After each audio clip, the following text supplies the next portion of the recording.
I have come to the sad realization that I need to stop titivering about, find the extra couple $1,000 it's going to take to fix the air conditioning in my car, and put an end to all of this traveling assness. I shall explain.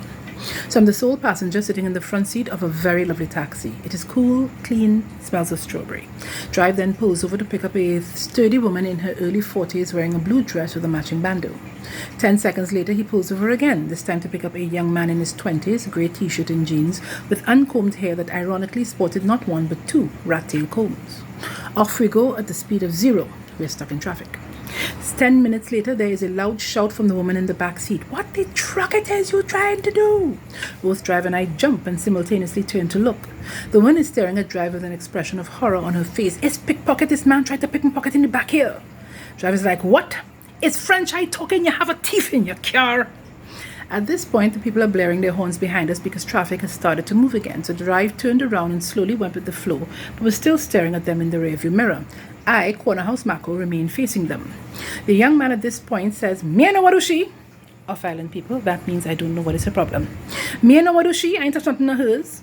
The woman was like, "You lie. If I did turn back from that window any later, you would have left my purse. When I paid Drive, I did close my handbag. How it open now? And look at how everything rummage up. It's thief, you're trying to thief me." Drive was like, "Oh God, man, this early hour, let people at least earn the dollar before you thief it now." The young man responded with, "Why you up and believe she's so? Nobody see anything, and anyway she don't have nothing I want." This seemed to incense the woman, and she's like, "Wait, you calling me a liar? You go wash your mouth on me this early morning? Nah."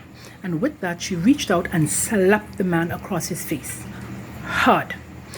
The man in shock said, "What the truck?" and backhanded the woman, and it did look like a reflex action because even he looked shocked. The woman was flung against the door, and when she slowly turned to face him, God help me, this woman was smiling. My blood ran cold. It felt like all the protective deities in this vehicle just vanished en masse. When she spoke, her voice was deceptively calm. "Little boy, you feel that girly slap going to do me anything?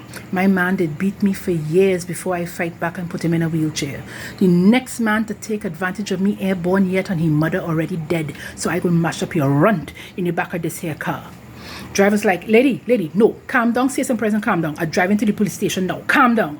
The young man, who obviously now realized he'd locked horns with somebody who was 5 degrees south of normal, was visibly frightened and said, "Lady, look, lady."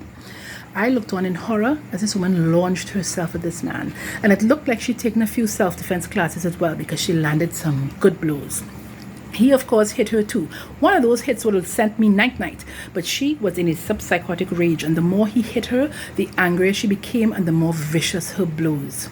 Either by luck or design, she hit him in his crutch, and all the fight went out of this man. He screamed and pulled himself into a ball, leaning against the back of my seat.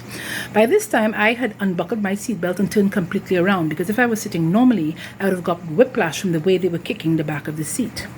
The woman at this point is raining down blows on the back of this man's head, shoulders, and arms, screaming about, "No man again going to take advantage of me." When we pulled up at the police station, I was out of that car almost before the tires stopped rotating, swiftly followed by Drive, who was like, police, she go kill him. Oh God, me upon street, police. I stood up there on the pavement, holding my handbag to my chest, looking like a storm victim, with my eyes going helter-skelter, trying to figure out what the hell is happening, and also having a dissociative break by thinking, where can I get a cocaine broom, conch shell, sage, and some blue soap, because clearly I'm going to need some cleansing. All this time, the woman had not let up her assault. The man had regained himself and was trying to fight back, but it was obvious that he was paying for years of rage that this woman had. He had cuts on his face that were openly bleeding.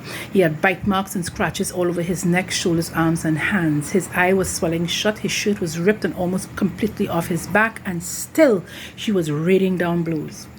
When we got to the police station, there were 3 policemen who were about to head in, and they very quickly came and separated them, pulling them out each side of the door. When the woman got out, she immediately calmed down, but the young man tried to get away, but the 2 policemen held him. The woman, her makeup smudged, bandeau broken, hair a mess, clothes in disarray, lip bleeding, says, Officer, this man tried to pick my pocket in the car, and he hit me." The officers shook the man like a rag doll. "You hit this woman?" The man responded with, "Officer, look at my condition. It's she who hit me." They interrupted him with, "Shut up, I'm not ready to hear you yet. Miss Lady, do you want to make a report?" She said, Yes, I want him jailed. Jail the bitch." So the policeman said, "All right, everybody inside. And they all went in. Drive locked the door and then looked at me, still standing up there looking like a shock victim, and said, "You coming?" I shook my head no. And he shrugged and went inside. Can I tell you, I was nowhere near my destination. I stood there for a few more minutes and then walked to the end of the road. And when I saw an empty taxi, I flagged it down and said, "Drive, don't pick up nobody. I am paying for this entire car. I'm done with people today." And so began my morning. Beautiful people, thank you for letting me rant. I know this was long, but what I want to say is keep an eye on your belongings and stay safe. Please and thanks.